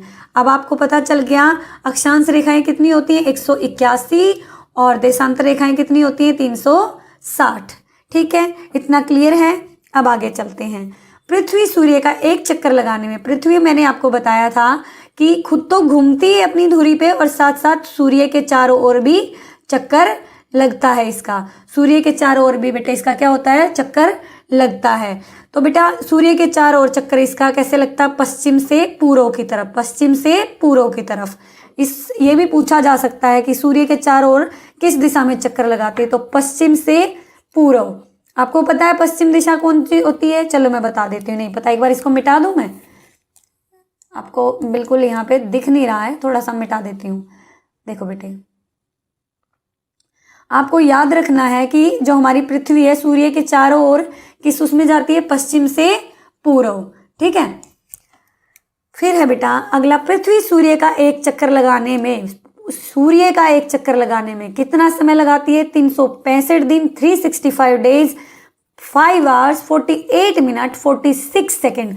याद रख लेना। आपको ये भी मिल सकता है बेटे लिखा हुआ 365 दिन 6 घंटे, 365 दिन 6 घंटे। तो आपको वो आंसर भी ठीक लगाना अगर ऐसे नहीं दे रखा तो। ठीक है, 365 दिन 6 घंटे, बिल्कुल ये भी ठीक आंसर है। अब आपको 2 क्वेश्चन में आप कंफ्यूज हो सकते हैं कि पृथ्वी सूर्य के चारों ओर चक्कर लगाने में कितना समय लगाती है, पृथ्वी अपनी धुरी पर कितने टाइम लगाती है? तो अपनी धुरी पे तो लगाती है बेटे 24 घंटे और सूर्य के चारों ओर लगाती है 365 दिन 6 घंटे। एक और क्वेश्चन आता है कि दिन रात किसके कारण बनते हैं? दिन रात बनते हैं बेटे जब ये अपनी ही धुरी पे घूमती रहती है, जब अपनी ही धुरी पे ये घूमती रहती है तब बनते हैं दिन रात। और जब ये सूर्य के चारों ओर घूमती है तब क्या बनते हैं बच्चे? तब बनते हैं ऋतुओं में परिवर्तन होता है कि अब सर्द ऋतु आ गई, अब गर्मी की ऋतु आ गई। ठीक है, ये समझना बहुत जरूरी है आपके लिए। इस क्वेश्चन में आप कंफ्यूज हो सकते हैं। अक्षांतर रेखा की 1 डिग्री लगभग 172 किलोमीटर के बराबर होती है। पृथ्वी सूर्य का तीसरा ग्रह है। पृथ्वी सूर्य का, देखो बेटे सौरमंडल में कई ग्रह हैं, लगभग 8 ग्रह हैं ये। हाँ जी, 8 ग्रह हैं सूर्य के। तो इनके क्या है, इस तरीके से ये 8 ग्रह हैं। तो बताया गया कि पृथ्वी जो है वो सूर्य का कौन से नंबर का ग्रह है? तीसरा। पहला बुध, दूसरा शुक्र, तीसरा पृथ्वी। ठीक है, और चौथा मंगल। वो आपको समझाने की जरूरत नहीं है, आपके सिलेबस में अभी नहीं है। पृथ्वी सूर्य का तीसरा ग्रह है। इसके 2/3 भाग में पानी है। क्वेश्चन आ सकता है पृथ्वी सूर्य का कौन सा ग्रह है? तीसरा ग्रह है। इसके कितने भाग पर पानी है? 2/3 भाग पर पानी है। कितने भाग पर है? 2/3। पृथ्वी और चंद्रमा का अनुपात कैसा है? मतलब अनुपात है यानी कि बेटा कि दोनों में आपस में छोटी बड़ी कितनी है? तो ये कह रहे हैं अगर पृथ्वी मान लो संतरा है, पृथ्वी मान लो संतरा है, तो चंद्रमा उसके आगे कितना छोटा है? जैसे कि एक अंगूर है। इतना डिफरेंस है दोनों के आकार में। ठीक है, आर्कटिक रेखा के ऊपर आर्कटिक प्रदेश है। आर्कटिक रेखा के ऊपर कौन सा प्रदेश है बेटे? आर्कटिक प्रदेश है। अभी मैंने आपको समझाया था 66.5 डिग्री उत्तर में कौन सी रेखा है? आर्कटिक रेखा है। इसे मध्य रात्रि सूर्य का प्रदेश कहते हैं क्योंकि यहाँ गर्मियों में सूर्य कभी अस्त नहीं होता। सूर्य यहाँ पे हमेशा चमकता रहता है। आपके पेपर में क्वेश्चन आ सकता है किस प्रदेश को मध्य रात्रि का प्रदेश कहा जाता है? मध्य रात्रि सूर्य का प्रदेश। तो आप कहेंगे आर्कटिक प्रदेश। ये किस रेखा के ऊपर है? ये आर्कटिक रेखा के ऊपर है। ये आर्कटिक रेखा के ऊपर है। बेटे ये वाला जो आपका अक्षांश और देशांतर रेखा है ना, मैं ग्लोब की हेल्प से भी आपको पूरा समझाऊंगी। अभी जितना समझ में आया है उतना कर लीजिए क्योंकि मैंने अभी इसका पूरा PDF स्कैन नहीं किया है, जितना था मेरे पास वो करवा रही हूँ। पृथ्वी अपनी धुरी पर झुकी हुई है। धुरी पर यानी कि पृथ्वी जो है बेटे बिल्कुल गोल नहीं है, बिल्कुल गोल नहीं है, वो झुकी हुई है, वो झुकी हुई है, बिल्कुल गोल नहीं बनता मेरे से। तो इसमें अब देखो, जैसे पृथ्वी क्या है बेटे, ऐसे है, तो वो ऐसे झुकी हुई है, ठीक है, वो इस एरिया में झुकी हुई है। सूर्य की परिक्रमा करती है, बिल्कुल। इस झुकाव की वजह से 6 महीने पृथ्वी के उत्तरी गोलार्ध में सूरज की तरफ होता है, बाकी 6 महीने दक्षिणी गोलार्ध सूरज की ओर होता है। जब ये घूमती है बेटे, जब ये घूमती है तो इसका एक एरिया सूरज की तरफ होता है, दूसरा एरिया देखो, मान लो ये घूम रही है इसकी तरफ, तो यही वाला एरिया होगा। अगर इधर आएगी तो ये वाला एरिया होगा, मान ले इधर आ गई घूमते घूमते ये, तो इसका ये वाला एरिया सूरज की तरफ होगा, ये वाला नहीं होगा, ठीक है। भूमध्य रेखा से कई वृत्ताकार रेखाएं पृथ्वी के चारों ओर पश्चिम से पूर्व की ओर जाती हैं, उन्हें अक्षांतर रेखाएं कहते हैं। अभी समझाया था ना मैंने कैसे होती हैं अक्षांतर रेखाएं। अक्षांश रेखाएं मैंने अभी समझाया था आपको कि पश्चिम से पूर्व की तरफ जाती हैं, तो इनको क्या कहते हैं बेटे, अक्षांश रेखाएं। और जो उत्तर से दक्षिण की तरफ आती हैं उनको क्या कहते हैं बेटे, उनको कहते हैं देशांतर रेखाएं, ठीक है, उनको क्या कहते हैं, देशांतर रेखाएं। ये एक जाल सा बना देती हैं। पृथ्वी पर उत्तरी ध्रुव से दक्षिणी ध्रुव तक जाती हैं अर्धगोलाकार रेखाओं को देशांतर रेखाएं, ठीक है। अभी जो मैंने अभी बताई आपको, इंग्लैंड के ग्रीनविच शहर से होकर गुजरने वाली रेखा को मुख्य मध्य रेखा, यानी कि जैसे भूमध्य रेखा है, भूमध्य रेखा इस तरीके से है, ऐसे ही जो देखो, अभी समझो आप, ये भूमध्य रेखा थी, ये अक्षांश रेखा है, और ऐसे ही बेटे इसके ये जो है ये देशांतर रेखा है जो इंग्लैंड के ग्रीनविच शहर से जाती है, ये 0 डिग्री देशांतर निर्धारित की गई है, ठीक है। इसका एक और नाम है मुख्य मध्य रेखा। आपसे क्वेश्चन आ सकता है कि मुख्य मध्य रेखा कितने डिग्री की है, 0 डिग्री की है। कहाँ से गुजरती है, इंग्लैंड के ग्रीनविच शहर से गुजरती है, याद हो गया। 180 अक्षांश पर स्थित मध्य रेखा को अंतरराष्ट्रीय तिथि रेखा कहते हैं। एक जो देशांतर रेखा है जो 180 डिग्री पर है उसे कहते हैं बेटे देशांतर रेखा। ग्लोब पर अक्षांश और देशांतर रेखाएं के जाल को ग्रिड कहते हैं। देखो ये क्या बन गया, ग्रिड, जाल बन गया, ठीक है। इस जाल को ग्रिड कहते हैं। आपके पेपर में पूछ सकते हैं कि अक्षांश और देशांतर रेखाओं के जाल को क्या कहते हैं, तो आप क्या बताएंगे, ग्रिड, ठीक है, याद रख लेना। अभी मैंने ज़्यादा नहीं बताया, बहुत कम बताया। चलो अब आपका टेस्ट लेते हैं। अक्षांश और देशांतर रेखाएं काल्पनिक रेखाएं, बताएं ट्रू है कि फॉल्स है। मैम ट्रू है, बिल्कुल ट्रू है बेटा। ऐसा करना, इसको पॉज करके सारे खुद सोल्व करके देखना, उसके बाद देखना कि आपको कितने समझ में आए। अक्षांश रेखाएं ध्रुव की ओर जाती हैं तो बड़ी होती चली जाती हैं, नहीं बेटा छोटी होती जाती हैं। देखो अब आपको मैं समझाती हूँ। ये थी भूमध्य रेखा, अब अगली आई कर्क रेखा, उससे अगली आई कौन सी, आकृतिक रेखा, और मान लो बिल्कुल ऊपर है, तो ये छोटी होती जा रही है ना बेटे, आप देखो ये छोटी होती जा रही है, ना कि बड़ी होती जा रही है, तो ये स्टेटमेंट गलत है। कर्क या कैंसर रेखा एक महत्वपूर्ण देशांतर रेखा है। आप बताओ कर्क रेखा कैसे थी, पश्चिम से पूर्व की तरफ जा रही थी, और पश्चिम से पूर्व की तरफ जो रेखाएं जाती वो कौन सी है बेटे, अक्षांश रेखाएं हैं। तो ये भी स्टेटमेंट आपकी क्या हो गई बच्चा, गलत हो गई, ठीक है। आकृतिक रेखा उत्तरी गोलार्ध में 66.5 अक्षांश पर है, बिल्कुल ठीक है। मैंने अभी बताया था आकृतिक रेखा 66.5 डिग्री अक्षांश पर है, ये ठीक स्टेटमेंट है। प्रत्येक देशांतर रेखा को मध्याह्न रेखा कहा जाता है। प्रत्येक देशांतर रेखा को क्या कहा जाता है, मध्याह्न रेखा कहा जाता है, ये भी बिल्कुल ठीक स्टेटमेंट है। भूमध्य रेखा का दूसरा नाम विषुवत वृत्त है, ये भी बिल्कुल ठीक स्टेटमेंट है, ठीक है बेटे। अब देखो, पृथ्वी पर किसी स्थान का पता लगाने के लिए किन 2 रेखाओं का प्रयोग करते हैं, अक्षांश रेखा और देशांतर रेखाओं का प्रयोग करते हैं। किसी भी स्थान का पता लगाना है तो हम पता करते हैं कि वो कौन सा स्थान है, हमें पता चल जाता है कि कौन सी अक्षांश रेखा है और कौन सी देशांतर रेखा है। 5 महत्वपूर्ण अक्षांश रेखाओं के नाम बताओ। अभी जो मैंने आपको याद कराई थी कौन कौन सी, सबसे पहली भूमध्य रेखा थी, उसके फिर 23.5 डिग्री पे कर्क रेखा, 66.5 डिग्री पे आर्कटिक रेखा, और 23.5 दक्षिण पे मकर रेखा, और 66.5 पे दक्षिण में अंटार्कटिक रेखा। तो बेटे ये मैंने समझाई थी आपको, बार बार रिपीट नहीं करूंगी। मुख्य मध्य रेखा किसे कहते हैं, इंग्लैंड के ग्रीनविच शहर से होकर गुजरने वाली 0 डिग्री की जो देशांतर रेखा है उसे मुख्य मध्याह्न रेखा कहते हैं। भारत किन अक्षांशों और देशांतरों के मध्य स्थित है। देखो बेटे इन्होंने पूछा कि भारत जो है कौन से अक्षांश पे है, तो मैंने जब समझाया था कि हर एक डिग्री पे है, हर एक डिग्री पे बनी हुई है, तो बेटे भारत करीब 67 पूर्व। अब आप कहेंगे मैम ये पूर्व पश्चिम क्या आ गया? देखो बेटा आप समझो, आपको समझने की जरूरत है। ये अक्षांश रेखाएं हैं, ये देशांतर रेखाएं हैं, ठीक है। ये देशांतर रेखाएं इधर से जो उत्तरी ध्रुव से दक्षिणी ध्रुव की तरफ जाती हैं, और जो ये पश्चिम से जाती हैं पूर्व की तरफ, ये हैं अक्षांश रेखाएं, ठीक है। इन्होंने कहा भारत जो है कहाँ पे है? 67 डिग्री पूर्व। अब यहाँ पे क्या था बेटे? 0 डिग्री की थी ये रेखा, तो यहाँ से देखो हर एक डिग्री पे रेखाएं ऐसे बनी हुई हैं, ठीक है। तो 67 का भी एक डिग्री होगी कोई रेखा, इस ये पूर्वी जोन हो गया। अब आप कहेंगे मैम ये पूर्वी कैसे हो गया?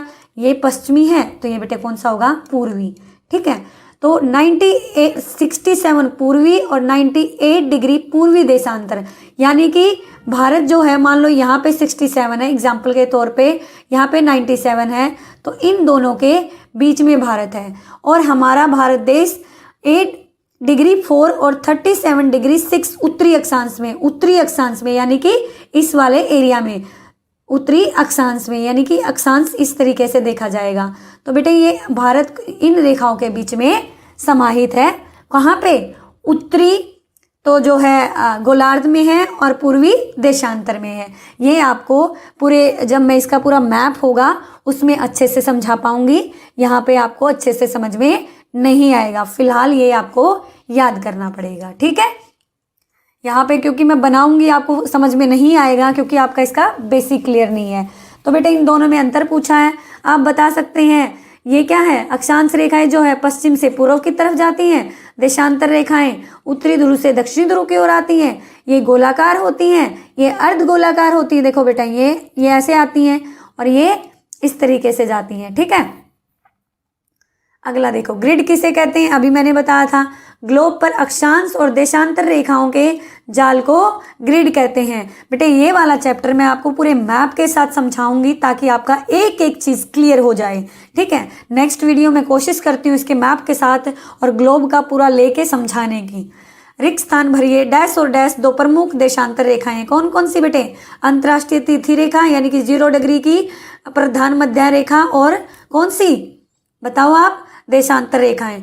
ये देखो इन्होंने गलत पूछ लिया आपसे, ये यहाँ पे गलत भर रखा है। ये प्रमुख रेखाएं, अगर देशांतर रेखाओं की बात कर रहे हैं तो बेटे 0 डिग्री की ग्रीनविच रेखा जो मध्य रेखा है, और अंतर्राष्ट्रीय तिथि रेखा, ये प्रमुख रेखाएं हैं, ठीक है।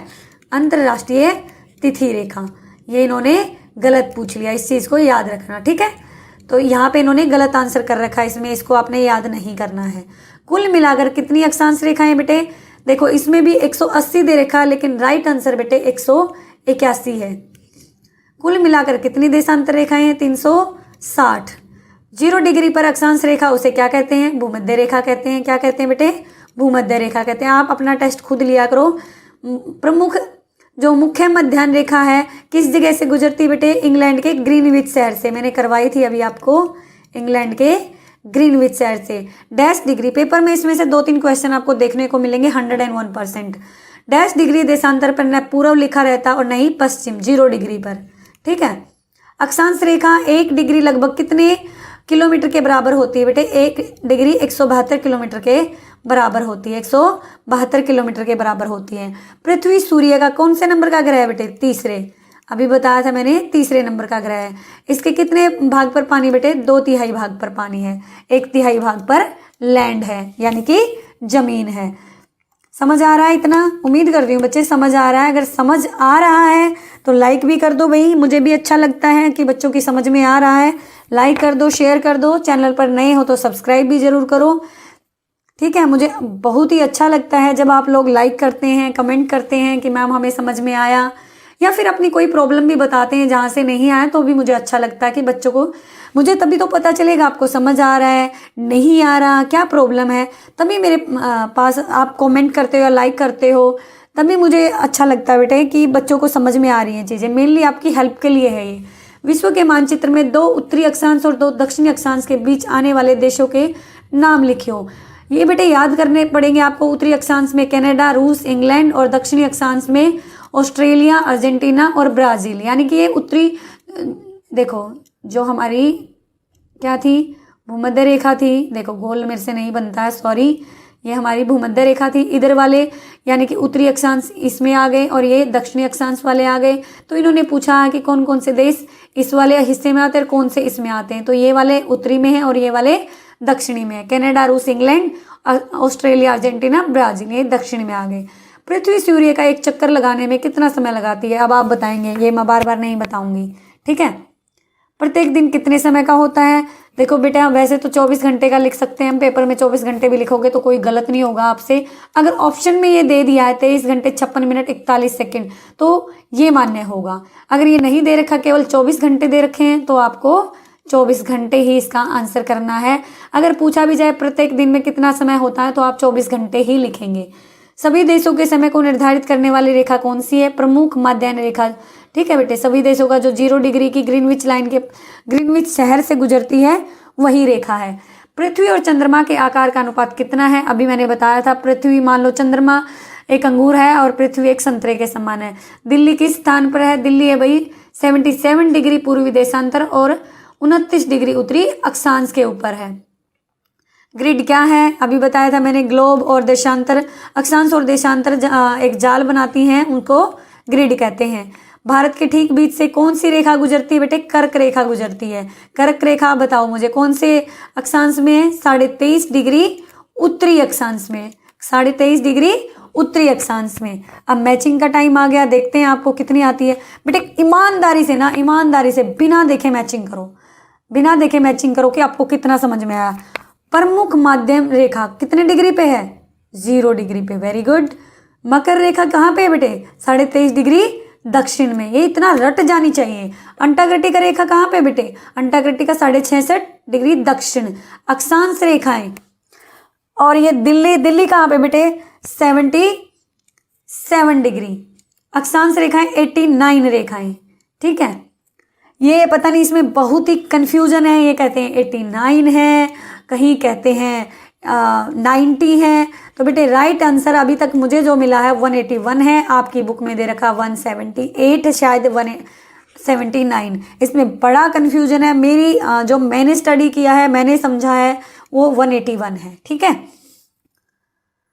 पृथ्वी का कितना भाग पानी है, पृथ्वी का 2/3 भाग पानी है। अभी करा हमने। आर्कटिक रेखा के ऊपर कौन सा प्रदेश है, इसे मध्य रात्रि सूर्य का प्रदेश भी कहते हैं। आर्कटिक रेखा के ऊपर आर्कटिक प्रदेश है, ठीक है प्यारे बच्चों। अब मुझे बताओ महासागर क्या होता है, आपसे मैं तो बता चुकी हूँ, चलो फिर से बता देते हैं। पृथ्वी का सबसे बड़ा जल भंडार हमारे महासागर हैं। महासागर क्या होते हैं, जो लैंड एरिया के, जो भूमि है उसके चारों ओर जो जल का क्षेत्र है, जो जल के क्षेत्र हैं, उन्हें ही क्या कहते हैं प्यारे बच्चों, उन्हें कहते हैं महासागर।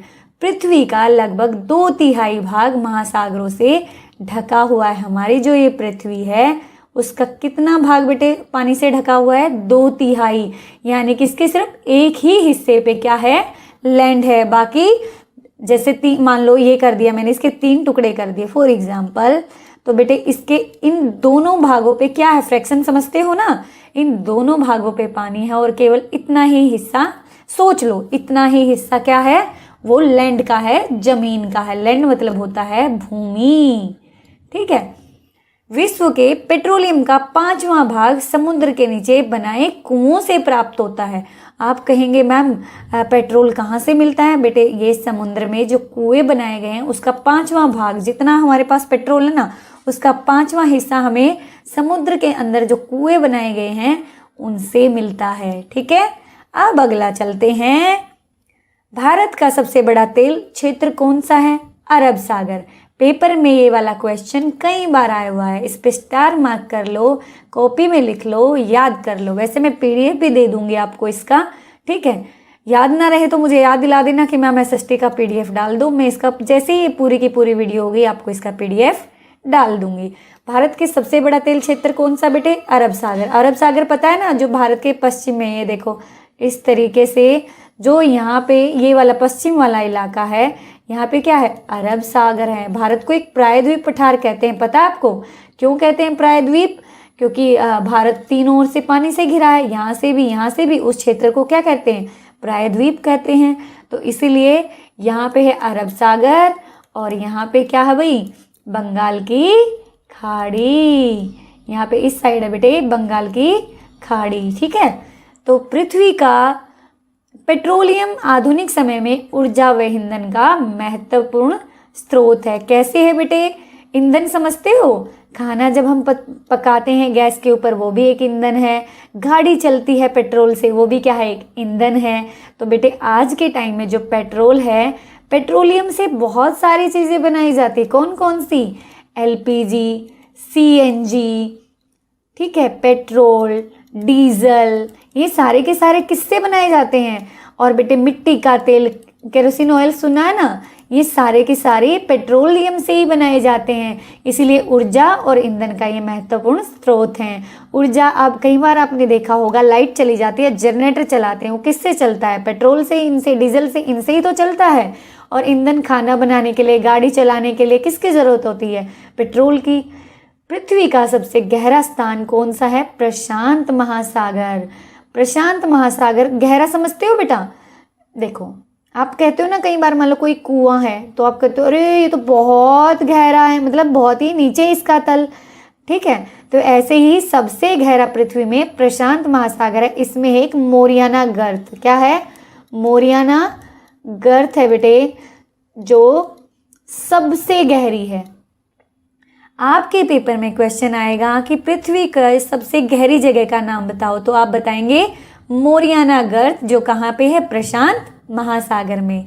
सागर या समुद्र महासागर का वह पानी है जो महाद्वीपों के तटीय क्षेत्रों को छूता है। अब आप कहेंगे सागर या समुद्र कौन सा होता है? तो बेटे तटीय क्षेत्र क्या? जो ये देखो, ये एशिया महाद्वीप का एरिया है भारत। ये अरब सागर क्या? इसके तटीय क्षेत्र को तट समझते हो? देखो तट होता है बेटे, मान लो ये जमीन है और यहाँ पे समुद्र है, मान लिया। तो बेटे ये वाला जो एरिया है इसे बोलेंगे तट, यानी कि किनारा। क्या बोलेंगे प्यारे बच्चों? तट या किनारा, ठीक है। उदाहरण के लिए हिंद महासागर का पानी जो भारत के पश्चिमी तट से मिलता है उसे क्या कहते हैं? अरब सागर कहते हैं। क्या कहेंगे उसे? अरब सागर कहेंगे। अब आप कहोगे कि मैम हमें समझ में नहीं आया। देखो बेटे, हिंद महासागर तो बहुत बड़ा है, बहुत बड़ा, लेकिन उसका कुछ एरिया जो है, जो भारत के मान लो पश्चिमी क्षेत्र के एरिया को छूता है, पश्चिमी क्षेत्र के एरिया को छूता है, तो इसका नाम क्या रख दिया बेटे? अरब सागर, ठीक है। महासागर पृथ्वी के मौसम और जलवायु में एक महत्वपूर्ण भूमिका निभाते हैं। जब सूर्य इन महासागरों पर चमकता है तो लाखों लीटर पानी वाष्पीकृत होकर बादल बन जाता है। वाष्पीकृत क्या? भाप बन जाता है। देखो बेटे, आप कभी भी देखना, हमारे जो कपड़े सूखते हैं, हम क्या करते हैं? कपड़े धोते हैं, तार पे टांग देते हैं, डोरी पे किसी पे भी टांग देते हैं, वो सूख जाते हैं। कैसे सूखते हैं? उनमें जो पानी है उसे कौन सोख लेता है? सूर्य की किरणें। कौन सोख लेता है प्यारे बच्चों? सूर्य की किरणें। ऐसे ही जब नदी है या समुद्र है, वहां पे जो पानी है उससे क्या हो रहा है? उससे पानी जो है भाप बन के उड़ रहा है और ऊपर जाके क्या बन रहा है? वो बादल बन रहा है। और बादल से फिर क्या आती है? बारिश आती है, ठीक है। वही वाला पानी का एक चक्कर चलता रहता है कि यहाँ से पानी क्या होता है? बारिश में आता है, फिर इसकी भाप बनती है, फिर से बादल बन जाता है, फिर से बारिश हो जाती है। एक चक्कर चलता रहता है। लाखों लीटर पानी वाष्पीकृत होकर बादल बनते हैं। यही बादल पृथ्वी पर वर्षा या बर्फ के रूप में गिरता है। नदियां और धाराएं पानी को वापस सागर में ले आती हैं, जिससे यह जल चक्र पुनः शुरू हो जाता है, ठीक है। इसको समझाने की कोई नीड नहीं, समझ में आ गया होगा। महासागर पानी में रहने वाले जीवों और वनस्पतियों का विशाल भंडार है। इनका पृथ्वी के पर्यावरण पर बहुत असर पड़ता है।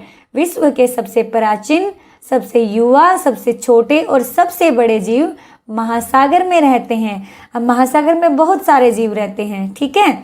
इससे हमारे पर्यावरण पर भी असर पड़ता है। पर्यावरण क्या? हमारे चारों ओर का आवरण। सागर की वनस्पतियों के कारण ही पृथ्वी पर जीव रह सकते हैं और शुरू में लाखों वर्ष पहले पृथ्वी पर जीवन की शुरुआत यहीं से हुई थी। आपको पता है पहला जीव मनुष्य नहीं था। पहला जीव जो था जिसमें जान थी वो कहाँ पे था? वो सागर से ही उत्पन्न हुआ था, ठीक है, लाखों वर्ष पहले। आगे देखो, आगे देखो बेटे, महासागर विश्व के जल मार्ग हैं। महासागर विश्व के क्या हैं? जल मार्ग। अब जल मार्ग, स्थल मार्ग आपने सुना होगा, वायु मार्ग जो जल में तैरकर जब हमारा सामान जाता है, लाइक ये बोट होती हैं, जहाज होते हैं, शिप बोलते हैं ना जिन्हें, वो पानी में तैरकर ही तो जाते हैं, एक जगह से स्थान दूसरी जगह ले जाया जाता है सामान को। तो उस जब जल के माध्यम से सामान, एक जगह से सामान या व्यक्ति कोई जाता है तो वो क्या? जल मार्ग है। और भाई जब सड़क के रास्ते से आता है तो वो स्थल मार्ग है, और जब एरोप्लेन में जाता है तो वो वायु मार्ग है। तो बड़े बड़े जहाज विश्व के देशों में करोड़ों टन अन्न और वस्तुएं लाते हैं और ले जाते हैं। हमारी पृथ्वी पर प्रथम जीव महासागर से आया, ये तो मैंने अभी समझा दिया आपको। नदियों से हमें पानी, पीने का पानी और भोजन मिलता है। पानी से खेतों की सिंचाई होती है। नदी में चलने वाली नावें यातायात का काम करती हैं। यातायात समझते हो? ट्रांसपोर्ट, एक स्थान से दूसरे स्थान तक जाना। तो नदी में जो नावें चलती हैं, आप कभी नाव में बैठे हो? नहीं बैठे तो बैठ जाना, जब भी मौका मिले, जब आप बड़े हो जाओगे तब बैठना। तो यातायात जो है बेटे, नदियों में भी नाव के माध्यम से होता है। महासागर के नीचे उतनी ही विविधता है जितनी जमीन के ऊपर है। विविधता समझते हो? जैसे जमीन के ऊपर बहुत सारी प्रजातियां हैं, कीड़े हैं, मकोड़े, तितली, पक्षी, जानवर, मनुष्य। ऐसे ही महासागर में जो जीव रहते हैं ना, वो भी, उनकी भी ऐसे ही बहुत सारी प्रजातियां हैं, बहुत सारी विविधता है। जल में पर्वत छिपे हैं। जैसे एक और चीज बेटे, उनकी तो है ही, जैसे जमीन भी क्या है, कहीं से उबड़ खाबड़ है, कहीं से पहाड़ है, कहीं से समतल है, कहीं से पठार है। ऐसे ही जो महासागर है, यानी कि जो पानी वाले एरिया हैं, उनमें भी कहीं पे जगह उबड़ खाबड़ है, कहीं पे पर्वत है। ठीक है, वहां पे भी इस तरीके का है। देखो, सभी महासागरों में जल में पर्वत छिपे हैं। सभी जो महासागरों में पर्वत हैं। कुछ पर्वत तो इतने विशाल हैं कि जो पानी के ऊपर भी दिखते हैं। इनके भीतर ज्वालामुखी होती है। ज्वालामुखी समझते हो? जब लिक्विड लावा निकलता उसमें से, जब कई बार धरती का कोई एरिया फट जाता है और वहां से लावा, गरम गरम लावा निकलता है। ठीक है, तो बेटे समुद्र में भी ऐसी जगह है। समुद्र तल का आधा भाग सपाट मैदान है। ये कह रहे हैं कि मान लो ये बहुत बड़ा समुद्र है, तो इसका जो आधा एरिया है लगभग, वो कैसा है? वो समतल है, जैसे मैदान होता है, बिल्कुल प्लेन। ये पृथ्वी का सबसे बड़ा समतल स्थान है। महासागर को काटती हुई गहरी खाइयां हैं। कुछ यहाँ पे गहरी खाइयां भी हैं, जैसे आपने देखा होगा धरती पे भी गहरी गहरी खाइयां हैं, ऐसे ही समुद्र के नीचे भी गहरी खाइयां हैं। एक उन्हें ट्रेंच बोलते हैं। क्या बोलते बेटे? ट्रेंच बोलते हैं। हिंदी में से गर्त कहते हैं। वैज्ञानिकों ने पानी की गहराई के अनुसार महासागर को विभिन्न भागों में बांटा है। कौन कौन से भाग? पानी की गहराई समझते हो?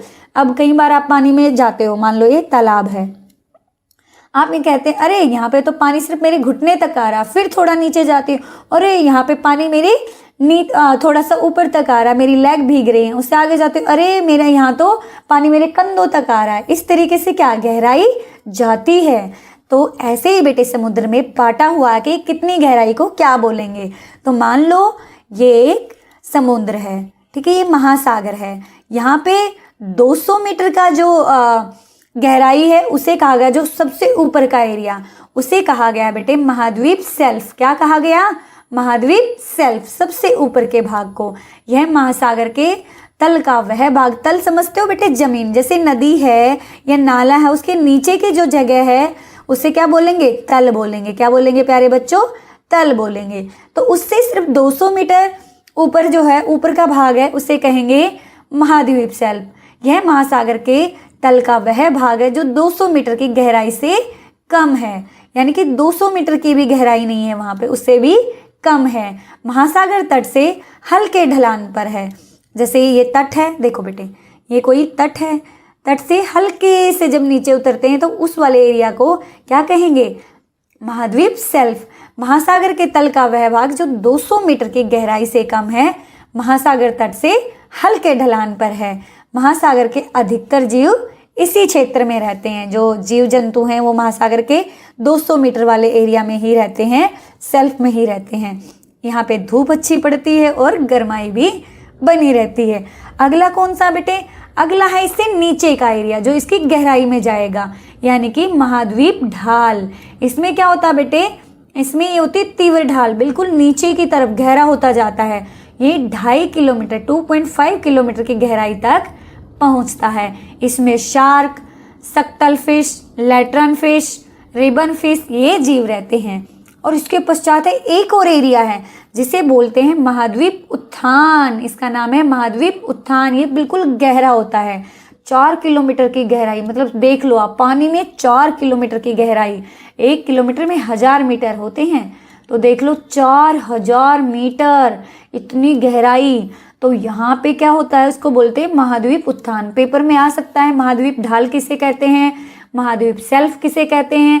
तो आप कैसे आंसर करेंगे? जो 200 मीटर तक की गहराई का है उसे कहेंगे महाद्वीप सेल्फ, और जो 2.5 किलोमीटर की गहराई का है महाद्वीप महासागर में उसे कहेंगे महाद्वीप ढाल, और जो बिल्कुल नीचे है 4 किलोमीटर तक है उसे कहेंगे महाद्वीप उत्थान। आपके पेपर में ये भी पूछा जा सकता है कि महासागर में अधिकतर जीव किस एरिया में रहते हैं, तो आप बताएंगे महाद्वीप सेल्फ में।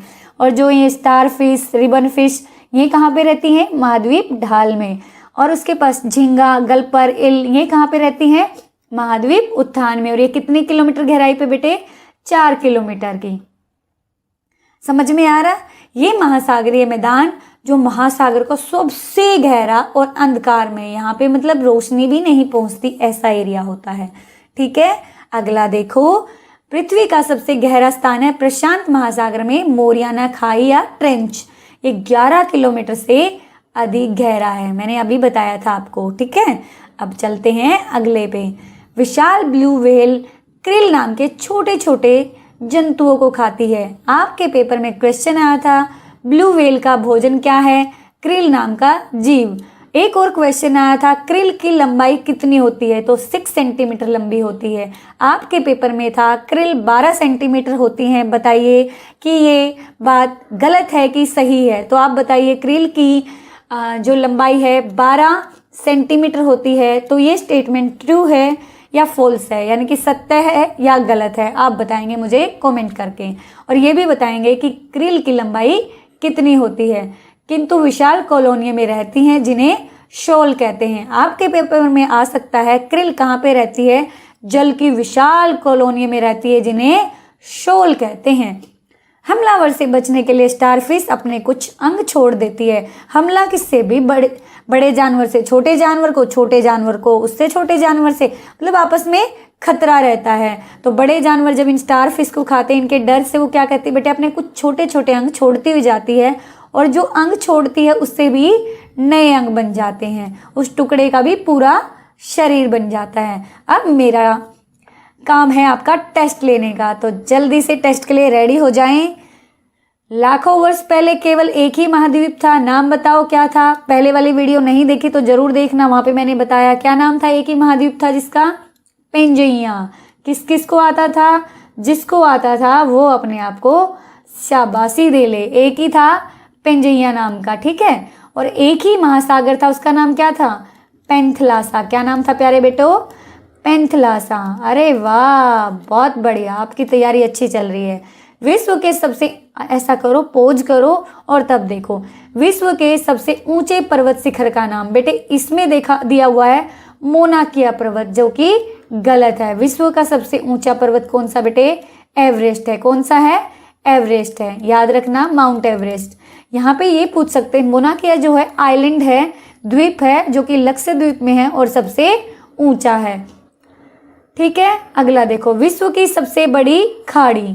अगर इसमें कोई चेंज है तो मैं आपको बताती हूँ, मेरे अकॉर्डिंग तो यही है। अगर पर्वत का देखा जाए तो मैं इसको आपको क्लियर करके बताऊंगी। विश्व की सबसे बड़ी खाड़ी कौन सी है? बंगाल की खाड़ी है, जो भारत के कौन सी दिशा में पड़ती है? पूर्व दिशा में। मैंने बनाया था ना इस तरीके से, बिहार और ये जो हमारा पश्चिमी बंगाल है उसके नीचे वाला एरिया। आपने 4th क्लास में मैप पढ़ा होगा, नहीं पढ़ा तो कोई बात नहीं, मैं आपको एक वीडियो में मैप का भी सारे क्वेश्चन करवा दूंगी। तो विश्व की सबसे बड़ी खाड़ी बंगाल की खाड़ी, विश्व की सबसे लंबी नदी कौन सी? नील नदी। ठीक है, कहाँ पे है नील नदी भाई? अफ्रीका में। कहाँ पे प्यारे बच्चों? अफ्रीका में है। ठीक है, याद रखना। अगला है, दुनिया की सबसे बड़ा रेगिस्तान कौन सा है? अफ्रीका में ये भी सहारा रेगिस्तान। कौन सा बच्चे? सहारा रेगिस्तान। कमेंट करके बताएंगे भारत में कौन सा रेगिस्तान है और कहाँ पे है। दुनिया का सबसे बड़ी गहरी गुफा कौन सी है? फ्रांस है। सबसे गहरी गुफा कहाँ पे बेटे? फ्रांस में है। चलो मैचिंग करते हैं, ये भी आपका ही है। अफ्रीका, तो अफ्रीका में क्या है? सहारा रेगिस्तान है। ठीक है, ब्राजील, अभी ब्राजील रहने देते हैं, आपका टेस्ट लेंगे हम तो। चलो बता ही देती हूँ, ब्राजील में है सदाबहार अमेजन वन। अंटार्कटिका को कहते हैं बेटे तैरता हुआ महाद्वीप। आपके पेपर में आ सकता है, तैरता हुआ महाद्वीप किस महाद्वीप को कहते हैं? तो अंटार्कटिका। अंटार्कटिका जो है आपका, अंटार्कटिका तो आपका कौन सा? तैरता हुआ महाद्वीप। यूरोप, यूरोप में कौन मिलता है? ये भी बताएंगे। मिस्र, मिस्र में कौन सी है? नील नदी। एवरेस्ट कहाँ पे है? पर्वतमाला। ये है बेटे नेपाल में, और नेपाल कहाँ पे? एशिया में है। और यूरोप का रेंडियर नाम का जानवर पाया जाता है। याद हो गया? नहीं हुआ तो 2 बार करके देख लेना, इसको याद हो जाएगा। फिर से टेस्ट लेंगे। चलो भाई टेस्ट लेते हैं आपका। मुझे मजा आ रहा आपका टेस्ट लेने में। महासागर किसे कहते हैं? पृथ्वी के सबसे बड़े जल भंडार को। अंतरिक्ष से देखने से पृथ्वी कैसी लगती है? नीली गेंद के जैसी लगती है। अगला देखते हैं, उत्तरी अमेरिका में महाद्वीप में पाए जाने वाले सबसे शक्तिशाली जानवर का नाम बताओ। तो उसका नाम है गवल। ये याद करना पड़ेगा। महासागर में कितने संसाधन हैं? महासागर से हमें नमक, पेट्रोलियम, मछली, अन्य सागरीय पोषक जीव मिलते हैं। महासागरों का संरक्षण, संरक्षण होता है बेटे बचाओ। संरक्षण क्या होता है? बचाओ, यानी कि नष्ट होने से उसे बचाना क्यों जरूरी है? एक तो प्यारे बच्चों उसमें बहुत सारी वनस्पति और जीव हैं। दूसरा, उसे ये लोगों को प्रदूषण से भी बचाता है। तीसरा, पृथ्वी पर रहने वाले जीवों को बचाने के लिए अधिकतर वो सागरों और महासागरों का पानी पीकर बीमार पड़ सकते हैं। ठीक है, बहुत सारे जीव हैं जो पृथ्वी पर रहते हैं, अगर वो वहाँ पे गंदा पानी हो जाता तो क्या होगा? उससे वो बीमार पड़ सकते हैं। दूसरा बेटे, इसका संरक्षण इसलिए भी जरूरी है, जो इसके अंदर जीव जंतु रहते हैं अगर वो बीमार हो गए तो बहुत सारी समस्याएं उत्पन्न हो जाती हैं। अगला देखो, अगर समुद्र में जल पड़ जाता तो क्या होगा? देखो बेटे 2 होगा, 2 काम होंगे। एक तो जो उसमें मछलियां हैं वो सांस नहीं ले पाएंगी, मर जाएंगी। दूसरा क्या होगा बेटे, जो मछलियां अगर उन्होंने तेल जो गिर जाता है, अगर वो मछलियों के अंदर चला जाएगा और वो मछली कोई भी इंसान खाएगा तो वो भी बीमार हो जाएगा। तीसरा क्या होता है बेटे, पक्षियां जो पक्षी होते हैं समुद्र में, उनके पंख चिपक जाते हैं और जिसके कारण क्या हो, तो तैरने में उनको दिक्कत होती है और वो उड़ नहीं पाते हैं। तो इसलिए ये भी एक नुकसान है। तो देखो ये दे रखे हैं यहाँ पे, पक्षी तैर नहीं पाते हैं, मछलियां और अन्य जीव मर जाते हैं, उनके खाने से थल क्या, जमीन पे रहने वाले लोग। ठीक है, अंतरिक्ष से अभी फिर से टेस्ट लेते हैं हम आपका। मजा आ रहा है भाई टेस्ट लेने में मुझे। चलो देखते हैं, पॉज करना और देखना कितने आपके आंसर ठीक हो रहे हैं। कमेंट में बताना कि आपके कितने नंबर आए। अंतरिक्ष में हमारी पृथ्वी दिखाई देती कैसी? लाल खरबूजे जैसी? नहीं मैम, नीली गेंद जैसी। पृथ्वी का सबसे बड़ा जीव ब्लू व्हेल मछली। हाथी मत कर देना, हाथी से तो ये लगभग 33 गुना बड़ी होती है। देख लो हाथी कितना बड़ा है। समुद्र के खारे पानी के नमक का प्रतिशत कितना होता है बेटे? 3% होता है। भारत में सबसे बड़ा तेल क्षेत्र, ये पेपर में आया है आपके, अरब सागर। सारे आए हुए हैं इनमें से। दुनिया का सबसे अधिक जहाज किस महासागर में चलते हैं? हिंद महासागर में चलते हैं। ठीक है, और सबसे व्यस्त महासागर कौन सा है? अटलांटिक महासागर है। कुल कितने महासागर हैं? 5 हैं। चलो नाम बताओ। प्रशांत महासागर कमेंट में पूछा था कुछ बच्चों ने, एक कार्तिक है उसने बिल्कुल ठीक आंसर दिया। प्रशांत महासागर, हिंद महासागर, अटलांटिक महासागर, आर्कटिक महासागर, दक्षिणी महासागर। नाम याद कर लेना। भारत में सबसे गहरा तेल क्षेत्र कहाँ पे? अरब सागर में। जल मार्ग क्या होते हैं? जल मार्ग वो विश्व के जल मार्ग हैं जो बड़े जहाजों में विश्व के देशों को करोड़ों टन और वस्तुएं ले जाते हैं। पहले डिस्कस कर चुके हैं। बादल कैसे बनते हैं ये भी डिस्कस कर चुके हैं। समुद्रों से लाखों लीटर पानी वाष्पीकृत यानी कि भाप बनकर उड़ जाता है और उससे क्या होता है? बादल का निर्माण होता है। पृथ्वी कैसी दिखाई देती है? नीली गेंद जैसी दिखाई देती है। अगला है, पृथ्वी का सबसे बड़ा जीव ब्लू व्हेल। अमेजन बेसिन में कौन सा वन पाया जाता है? सदाबहार वन पाया जाता है। संसार में सबसे गहरी गुफा फ्रांस में है। ऑस्ट्रेलिया में कौन सा जानवर पाया जाता है? Kangaroo, koala, numbat. याद कर लेना। अगला है बेटे, विश्व में सबसे ऊंची चोटी कौन सी है? विश्व की सबसे ऊंची चोटी एवरेस्ट है, जो समुद्र तल से 8,848 मीटर ऊंची है। संसार की सबसे लंबी नदी कौन सी है? नील नदी है, जिसकी लेंथ कितनी है? 6,675 किलोमीटर। ये पेपर में ये भी आया है, ये भी आया है। प्राचीन काल में रोम के सिपाहियों को वेतन के रूप में क्या दिया जाता था? नमक दिया जाता था। क्या दिया जाता था? नमक। तो प्यारे बच्चों, ये हो गया आपका पूरा महासागर का। मैं गारंटी देती हूँ, अगर आपने ये वीडियो अच्छे से देखी है तो आपके पेपर में आने वाला महासागर का एक भी क्वेश्चन आपका रॉन्ग नहीं होगा। चैनल पर नए हो तो सब्सक्राइब जरूर कर लेना, लाइक करना, दोस्तों के साथ शेयर करना। ये वीडियो आपके लिए हेल्पफुल होगी, आपके जो एग्जाम होंगे स्कूल में उनमें भी। तो प्यारे बच्चों, मिलते हैं नेक्स्ट वीडियो में। आप बताना मुझे नेक्स्ट वीडियो किस टॉपिक पे बनाऊं।